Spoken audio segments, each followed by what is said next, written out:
교육학자인 제임스 도비슨 박사가 쓴 책 가운데 아이들에게 울타리가 필요하다라는 책을 보면 이런 글이 하나 나옵니다.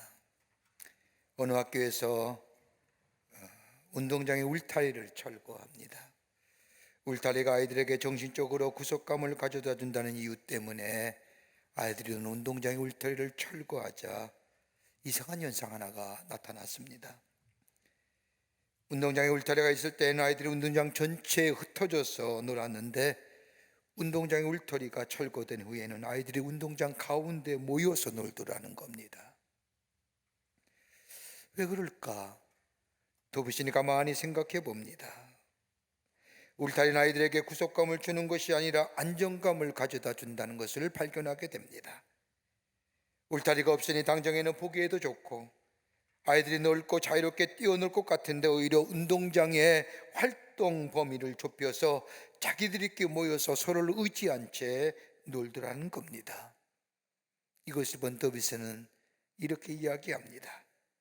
아이를 구속하지 않고 자유롭게 하여 그들의 요구에 응하는 것은 좋은 교육이며 사랑의 표현인 것 같으나 아니다. 아이들에게는 가정의 규율이 필요하며 부모의 훈계가 필요하며 사회의 공중도덕의 울타리가 저들에게 필요하다라고 얘기합니다. 오늘 본문의 말씀을 보십시오. 오늘 사사기 2장에 나오는 본문의 말씀은 이스라엘 백성이 하나님의 은혜 안에서 살던 이스라엘 백성이 하나님을 떠났을 때에 있어진 일들을 이야기합니다. 오늘 2장 말씀을 보면 두 가지의 내용이 소개되고 있는데 하나는 사사기 2장 7절의 말씀을 보면 백성의 여호수아가 사는 날 동안과 여호수아 뒤에 생존한 장로들 곧 여호와께서 이스라엘 위하여 행하신 모든 큰 일을 본 자들이 사는 날 동안에는 여호와를 섬겼더라. 여호수아 당대와 여호수아 뒤에 생존한 후대의 장로들이 살아있는 동안에는 여호와를 섬기는 믿음의 역사가 지속되었고 또 하나님의 이스라엘 위하여 행하신 구속의 역사가 계속되고 유지되어 보존되었다는 이야기입니다. 그런데 2장 9절과 10절의 말씀을 보면 여호수아가 죽은 후에 그리고 여호수아와 함께한 하나님이 이스라엘 위하여 행하신 일들을 본 장로들 즉 어른들이 죽은 후에는 그 후에 일어난 세대의 사람들은 하나님을 알지 못하고 여호와께서 이스라엘 위하여 행하신 일도 알지 못하였다고 말씀하고 있습니다. 여호와께서 이스라엘 위하여 행하신 구원의 역사를 알지 못함으로 인하여 신앙의 계승은 단절되고 하나님의 구원의 역사는 끊어짐으로 인하여 하나님이 누구인지도 모르고 자기 백성을 위하여 행하신 일, 저 출애굽의 역사나 홍해를 육지같이 걷었던 역사나 광야에서 만나와 메추라기로 먹이셨고 인도하셨던 하나님의 역사, 그 역사의 의식이 단절됨으로 인하여 하나님을 잊어버리고 이스라엘 공동체의 정체성도 잊어버리고 비참한 결과를 초래하게 되었다는 겁니다. 하나님 백성의 정체성을 잊어버리고 하나님의 구원의 역사를 잊어버리고 더 이상 하나님을 잊어버린 세대가 가져온 결과가 무엇일까요? 2장 11절부터 14절의 말씀을 보면 몇 가지로 이렇게 얘기합니다. 하나는 뭐냐? 하나님을 떠난 세대 되었다는 겁니다. 여호와의 목전에서 악을 행하여 바알이라는 우상을 섬겼다는 이야기는 하나님을 떠났다는 얘기입니다. 풍요와 번영은 하나님이 주시는 것인데 인간이 만든 우상 앞에 절을하며 복을 비는 하나님의 백성됨의 본분을 잊어버린 세대가 되었다는 겁니다. 더 나아가 하나님의 백성의 정체성을 잊어버리자 하나님의 진노가 임하게 됩니다. 사사기 2장 12절 말씀을 보면 애굽 땅에서 그들을 인도해낸 그들의 조상들의 하나님 여호와를 버리고 다른 신들 곧 그들의 주위에 있는 백성들의 신을 따라 그들에게 절하며 여호와를 진노하게 하셨으니, 하나님의 백성의 정체됨을 잊어버렸다는 것은 내가 누구인지도 잊어버리고 내가 어디서 왔는지 나의 나됨을 잊어버렸다는 겁니다. 그러자 하나님이 싫어하는 우상을 숭배하게 되었고 그 결과 하나님의 진노를 사게 되었다는 겁니다. 여러분, 정신을 잃지 말아라고 하는 게 lost mind입니다. 정신줄 꼭 잡으라. lost mind. mind는 어떤 의미일까요? 그냥 마음일까요? 성경에서 말하는 마음은 다름이 아닌 mind는 전인격이에요. 전체를 얘기하는 거예요. 마음이 떠났다는 것은 단순히 마음만 떠난 것이 아니라 그의 삶 전체가 하나님을 떠났다는 의미입니다. 그래서 성경의 말씀을 보면 하나님은 너희는 다른 것 주지 마 내게 나의 마음, 너희 마음을 달라고 하는 것은 전인격적인 응답을 얘기하는 겁니다. 하나님에게서 마음을 떠났다는 것은 다음이 아니라 다 떠났음을 얘기합니다. 그럴 때 하나님은 진노하시는 거예요. 또 하나 떠난다면 수치와 모욕의 역사를 만들어 가십니다. 무너진 인생을 됐다는 겁니다. 2장 14절의 말씀을 보면 여호와께서 이스라엘에게 진노하사 노력하는 자의 손에 넘겨주사 그들이 노약을 당하게 하시며 또 주위에 있는 모든 대적의 손에 팔아넘기심에 그들이 다시는 대적을 당하지 못하였으며, 수치와 모욕의 인생입니다. 세상을 따라가는 인생이 되었다는 겁니다. 무너졌다는 것은 선한 영향력이 잃어버렸다는 겁니다. 세상에 선한 영향력을 줘야 할 인생이 세상의 영향을 받으며 세상을 따라가는 인생이 되었다는 겁니다. 그렇게 구약의 성서학자들은 사사기의 말씀을 읽어보면서 이 시대야말로 종교의 암흑기라고 얘기합니다. 하나님에 대한 신앙을 잃어버린 세대, 하나님에 대한 신앙을 잊어버린 종교의 다원주의가 들어왔고, 그 믿음이 다음 세대로 계승이 안 될 뿐만 아니라 주변 나라부터 지배받고 억압을 당할 뿐만 아니라 착취와 억압을 인하여 하나님께 살려달라고 하면 하나님이 그 기도를 들으시고 살려주면 얼마 안 가서 다시금 저 우상숭배와 하나님을 떠난 인생, 그래서 억압과 착취와 침략을 받게 되면 또다시 하나님을 향하여 살려달라고 외치는 저 이스라엘 백성, 악순환이에요. 반복되는 악순환의 고리, 끊임없는 반복되는 죄악의 모습, 그러게 영적인 가장 어두웠던 시대가 사사의 시대라고 얘기합니다.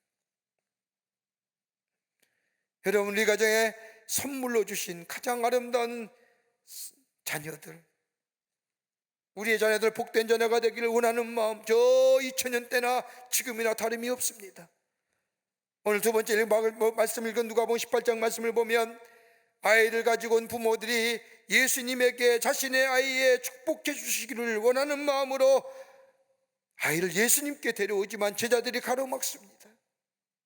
제자들의 생각하기는 아이를 예수님께 데려오면 혹시 예수님이 하신 일에 아이들이 방해가 되지 않을까, 예수님을 위하는 마음으로 아이를 데려온 부모를 가로막습니다. 이 모습을 본 예수님께서 제자들을 꾸짖고 분노하시지요.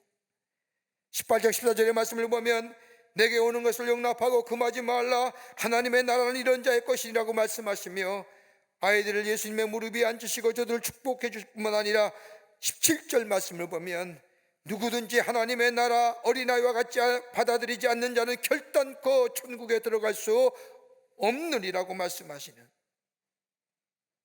어린아이와 같지 아니하면, 여러분, 어린아이에 대한 여러 신학적 해석이 있지만 누가복음에 나오는 어린아이란 원문을 말씀을 보면 브레테라고 얘기하는데 갓난아이입니다. 그러니까 누가복음 18장에 나오는 어린아이는 부모가 갓난아이를 안고 예수님께 나와 축복해 주시기를 바라는 마음. 그러나 다른 복음서의 말씀을 보면 어린아이라고 쓰여진 원문을 보면 파이디아라고 해서 14살 미만의 아이를 얘기합니다. 어린아이에 어떤 애들이냐, 갓난아이서부터 14살 미만의 아이들, 부모의 의존성이 강한 아이들, 때묻지 않는 마음의 소유자, 마치 백지장 같은 어린아이들의 마음속에 하나님의 축복을, 하나님의 복을 풀어주라는 거예요. 여러분 가만 보세요. 14살 넘어가면 질풍노도의 시기예요. 감당하세요? 못하죠. 제일 무서운 게 중딩이라며, 중딩이리. 14살 미만의 아이들에게, 그 어린 심령에게, 백지 같은 마음의 소유자에게, 낮은 자에게 마치 스폰지같이 빨아들일 수 있는 그들의 마음속에 하나님의 축복된 자녀로 자라는 것들을 가르쳐 주라는 거예요. 믿음이 단절되면 하나님의 거룩한 역사가 계승되지 아니하면 수치와 모욕과 하나님의 진노받는,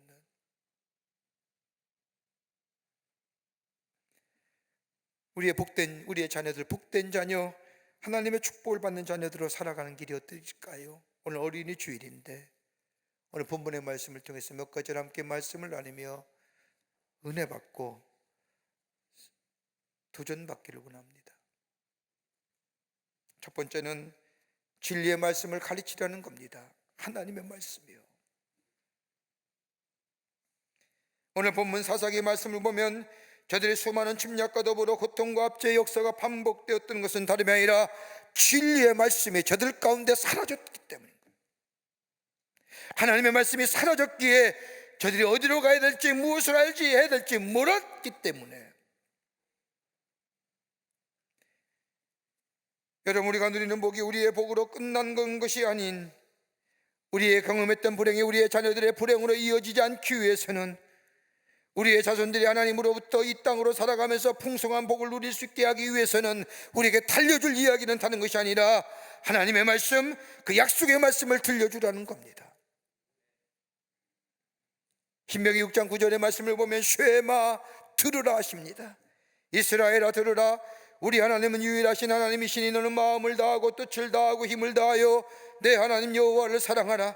오직 내가 내게 명하는 이 말씀을 마음에 새기고 내 자녀에게 부지런히 가르치며 집에 앉아있을 때든지 길에 갈 때든지 누워있을 때든지 일어날 때든지 이 말씀을 강론할 것이며 너는 또 그것을 손목에 매어 기호를 삼으며 내 미간에 붙여 표를 삼고 내 집 문설주와 바깥문에 기록할지니라.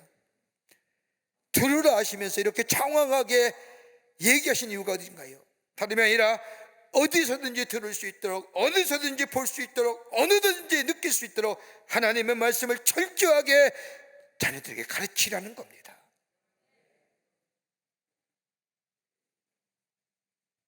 디모데후서 3장 15절의 말씀을 보면 바울은 믿음의 아들 디모데에게 어려서부터 너희가 성경을 알았나니 성경은 능히 너로 하여금 그리스도 예수 안에 있는 믿음으로 말미암아 구원에 이르는 지혜가 있게 하느니라.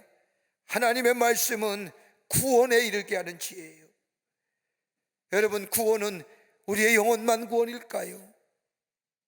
우리의 마음과 우리의 육체의 구원은 아닐까요? 구원은 한 부분만 얘기하는 걸까요? 아닙니다. 전인적인 거예요.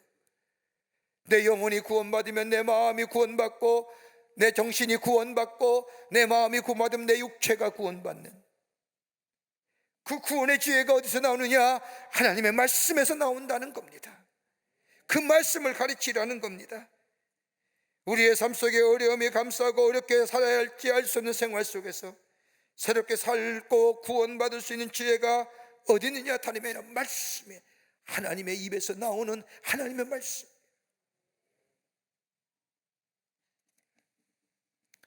감리가 시조가 되는 요한 웨슬레 목사님의 어머니인 수잔나 웨슬레는 무려 19명의 자녀를 낳았답니다. 그 가운데 요한 웨슬레 목사님이 15번째입니다. 이 수잔나 웨슬레의 그 많은 자녀를 기르는 자녀 교육에 철칙이 있습니다. 어린아이를 강보에 쌓고 들었다 놨다 할 때에는 그녀는 늘 이렇게 기도했다고 합니다. 하나님, 이 아이는 내게 보내준 천사요, 이제 하나님의 일을 해야 할 사람이요, 크고도 위대한 역사를 이룰 이 귀한 그릇입니다라고 강보에 쌓인 아이들을 들었다 날 때마다 지구를 마치 튼 거와 내렸다는 것처럼 기도하며 자녀를 길렀다는 거예요. 그러면서 수잔나 웨슬레의 자녀 교육의 원칙에는 몇 가지가 있습니다. 그 하나 뭐냐? 아이가 울며 졸라댈 때는 절대로 주지 말라는 겁니다. 졸라대면 대개 부모가 귀찮으니까 그냥 주고 마는데 그러지 말라는 겁니다. 울음을 멈추고 웃는 얼굴로 다가와 손을 내밀며 주세요 이야기할 때에 주었다는 겁니다. 또 하나 되면 어떤 실수라도 자발적으로 고백하면 용서했다는 겁니다. 용서를 가르치는 거예요. 진실한 마음으로 회개하면 어떤 일이라도 용서했다는 겁니다. 이것을 자녀들의 마음속에 깊이 심겨줬다는 겁니다. 또 하나 있다면 좋은 행위가 있을 때는 칭찬하고 보상해 주었다는 겁니다. 네 번째가 있다고 한다면 약속한 것은 사소한 것이라도 꼭 지킨다는 겁니다. 성경의 말씀을 보면 약속과 성취의 개념이에요. 아이들에게 약속과 성취의 긴장관계를 가르쳤다는 겁니다. 아이들에게 뭘 당장 주지 말라는 겁니다. 약속을 바르게 가르치기 위해서 아이들의 요구에 바로 응하지 말라는 겁니다. 무엇인가 달라 하면 오늘 주지 말고 내일 준다고 약속하라는 겁니다. 그리고 하룻밤 다음 날 주는 겁니다. 일단 약속했으면 울든 말든 절대로 응하지 말고 다음 날에 아이가 잊고 있더라도 꼭 주라는 겁니다. 사흘 후에 준다고 하면 사흘 후에 아이가 잊어버릴지 모르지만 부모는 잊지 말고 꼭 주었다는 겁니다.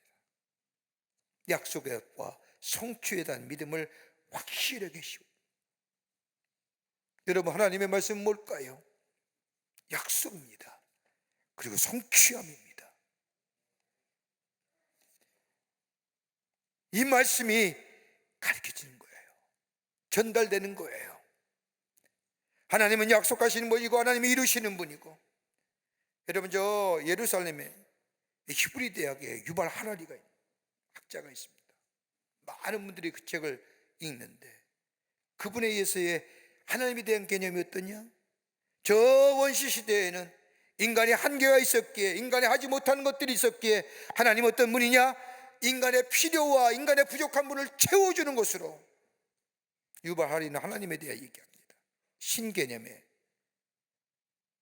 그런데 지금에 와서는 필요 없다는 겁니다. 왜요? 4차 혁명 시대와 인공지능 시대, 인간의 이성과 과학이 다 할 수 있다는 겁니다. 그래서 뭐라고 얘기합니까? 인간은 호모 테우스, 호모 데오 하는 거예요. 인간의 신인 거예요. 신은 불필요한 존재예요. 근데 여러분 생각해 보세요. 인간의 이성과 과학이 이렇게 발달했는데 미증류 같은 바이러스 안에 인간의 이성과 과학이 여지없이 부딪히며 우리 안에 불안과 염려와 좌절과 절망과 어둠의 그림자는 뭘로 해결합니까?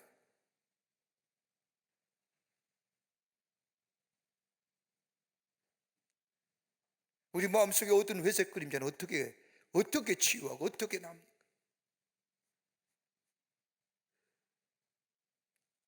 우리의 상한 심령에, 어두운 심령에 하나님의 말씀이 비춰주는 거예요. 그럴 때 그 말씀이 내 발의 등불이 되며 내 걸음의 등잔이 되는, 그걸 가르치는 거예요. 진리를 가르치는 거예요.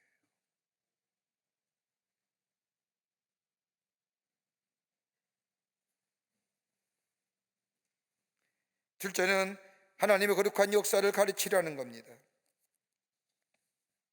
하나님의 구속의 역사, 구원의 역사를 가르쳐 주어야 한다는 겁니다.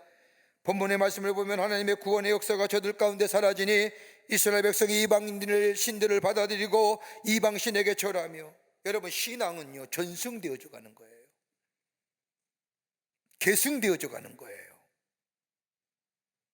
우리 자녀들에게 바른 하나님의 신앙, 하나님의 거룩한 역사를 전해질 때 우리의 자녀들은 그대로 그 신앙을 전승되어 갑니다.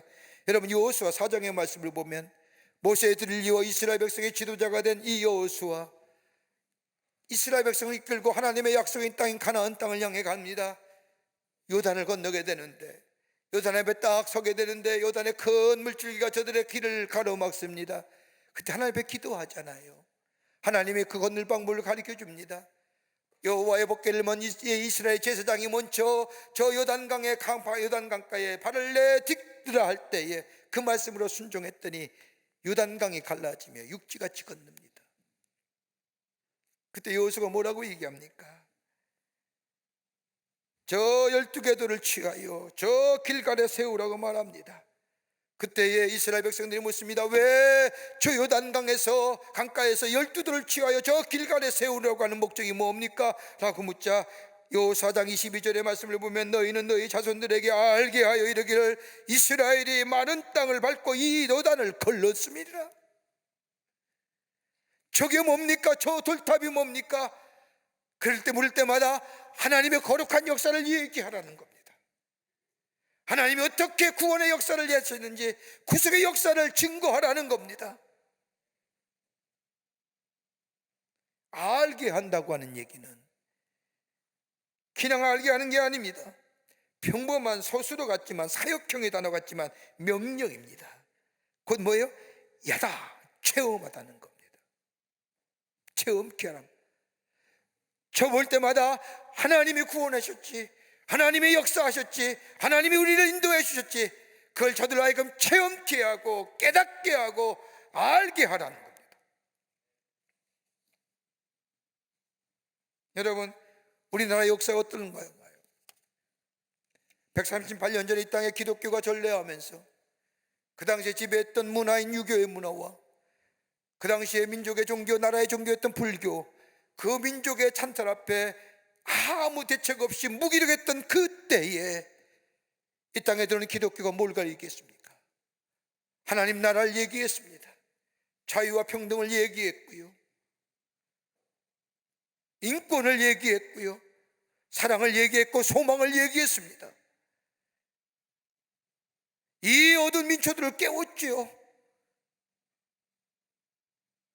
그리고 나서 3.1절 만세운동을 통하여, 그리고 민족의 동란 앞에서도 나라를 위해 기도했던 우리 선지당의 선각자들의 뜨거운 나라 사랑에, 그걸로 인하여 이 민족이 구원받았고, 공산화될 뻔한 그에서도 구원해 주셨고, 그뿐 아니라 산업화와 현대화와 근대화 산업화, 민주화, 현대화를 겪으면서 곳곳에서 일했던 이 기독교의 뜨거운 하나님의 구속의 역사들, 이 민족 가운데 행하셨던 역사들,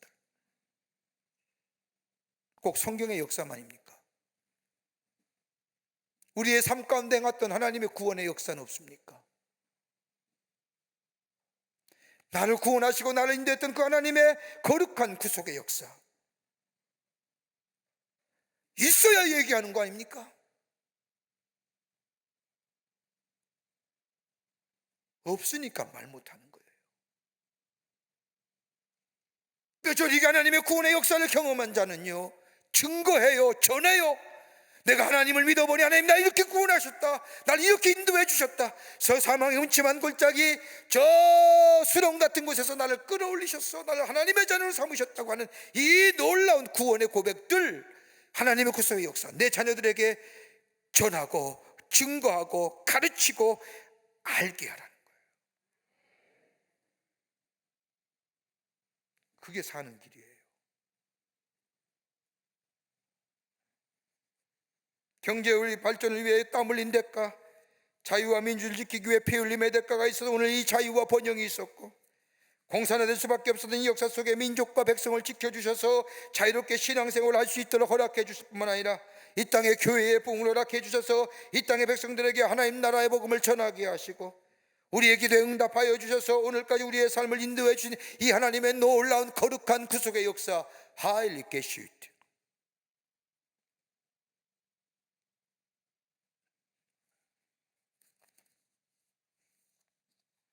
여러분, 먹고 살기에 급급해서 자녀들에게 하나님의 말씀을 더불어 하나님의 거룩한 역사를 이야기하지 않으면요, 노년을 보면 자녀들은 하나님을 떠나고 부모를 기억하지 않습니다.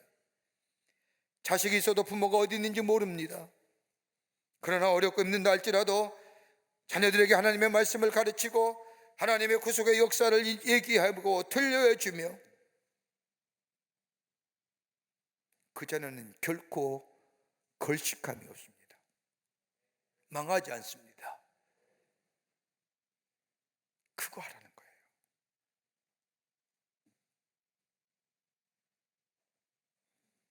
우리 삶 가운데 역사하신 내 개인의 삶을 통하여 하나님의 역사가 어떻게 이루어졌는지, 이 민족 가운데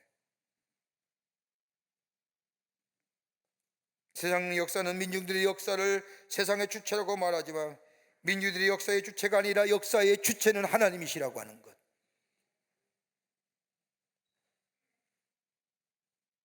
이것이 얘기해 주라는 거예요. 그럴 때 자녀가 삽니다. 축복을 받습니다. 끝으로 하나님께 예배하는 것을 가르치라는 겁니다. 예배하는 것. 12장, 오늘 사사기 2장 12절 말씀을 보십시오. 하나님을 버리고 다른 신들 곧 그들의 주위에 있는 백성의 신들을 따라 그들에게 절하여 여호와의 진노하게 하셨으되, 하나님께서 가장 가증하게 여기는 우상을 섬겼다는 겁니다. 다른 말로 말하면 하나님을 예배하기를 거절했다는 거죠.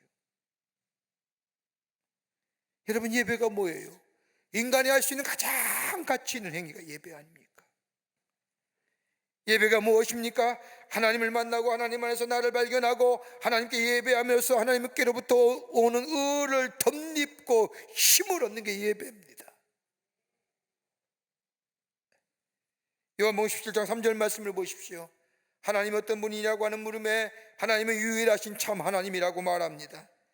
이런 하나님에 대한 고백, 유일하신 참 하나님이란 고백은 그 당시에 많은 다신교로부터 또는 이방 종교로부터 믿는 신으로부터의 철저한 절대 분립입니다.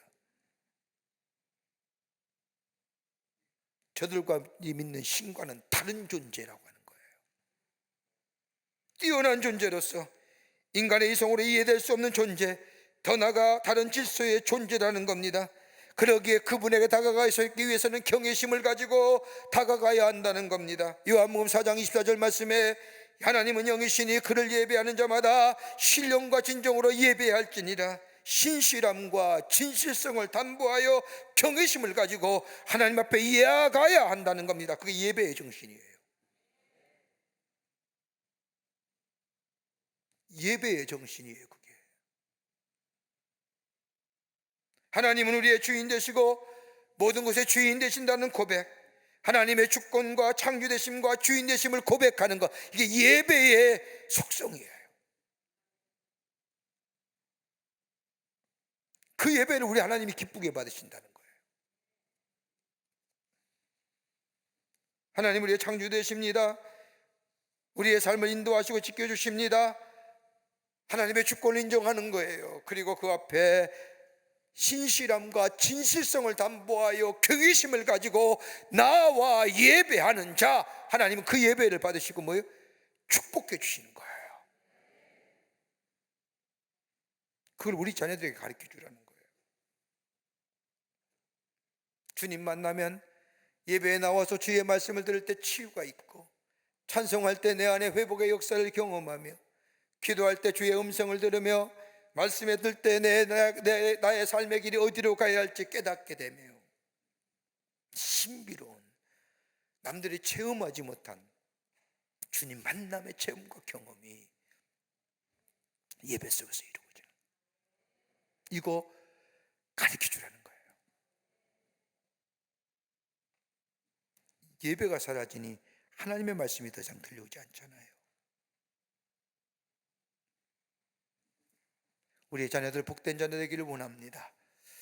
축복된 자녀, 나보다 더 많은 하나님의 축복을 받는 자녀, 다름이 아니라 신앙은 계승되어져 가고 전승되어져 가고, 전승과 계승 가운데 뭐예요?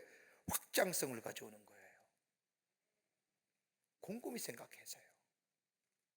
신앙은 확장성이에요. 내가 경험했던 말씀, 내가 경험했던 거룩한 역사들, 예배 드릴 때 느꼈던 내 안의 감동과 감격들, 내 자녀에게 전승시켜주는 거예요. 계승시켜주는 거예요. 그럴 때 그 자녀가 뭐예요? 하나님의 축복을 받는 복된 자녀, 축복의 확장성을 가져오는 놀라운 은혜가 있게 될 줄 믿습니다.